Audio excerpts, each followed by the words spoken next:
Hi and welcome to Chef's Review. Let me show you a bubble waffle maker from Royal Catering. So who hasn't seen bubble waffles on the beach, in a pastry shop or in a bakery? These are really popular and really trendy at the moment. So let's just quickly go over the device. This is how you open it. The device has two wooden handles so it doesn't heat up. The heat plates are made of aluminium and they cover with some Teflon coating so nothing will get stuck to it. And the device operates with 1415 watts. Quite unusual, but that's enough of power for such a small package. If it comes to operation, just turn it on, set the temperature. Each recipe is different, so just go on the internet and find it for yourself. In my recipe it's around 160-170 degrees. And I've prepared some waffle dough to show you how this device works.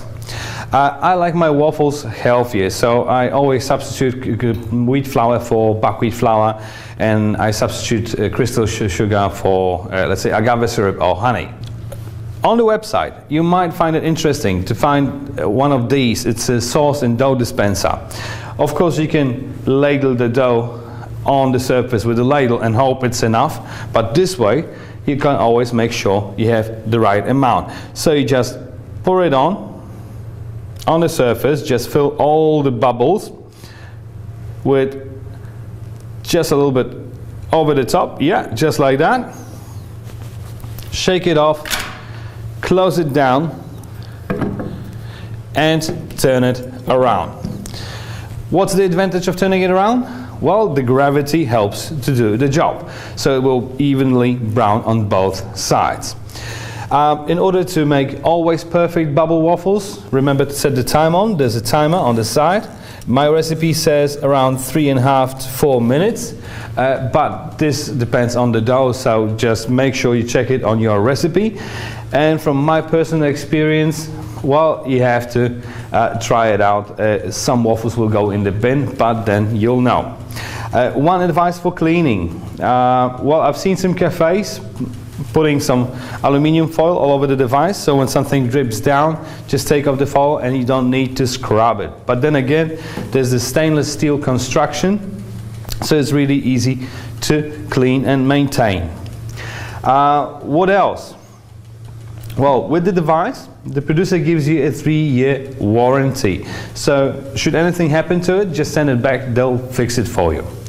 If you order this device, it will come in a box just like this, with lots of styrofoam and packaging material in it. So it will stay safe during transport. Okay, so let me just summarize. Well, it's stainless steel construction, 1415 watts that power the two aluminium heat plates with Teflon coating, two wooden handles so you won't burn yourself, simple controls, so on and off switch, indicator light that it heats up, temperature control, and a timer. Alright, I think my bubble waffle is ready. Let's just have a quick look. Yeah, it definitely looks ready.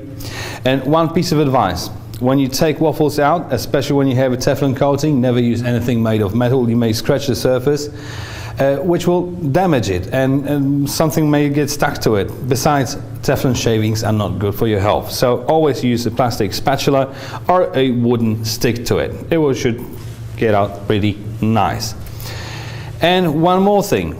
When you get the waffles out, just make sure you let them rest for a couple of seconds, time unspecified, well, 5 to 10 seconds, just let the steam go out and the waffle will set. First of all, it will just keep the shape a little bit better, and then when you put the cream on top, once it's hot, it will just melt and leak.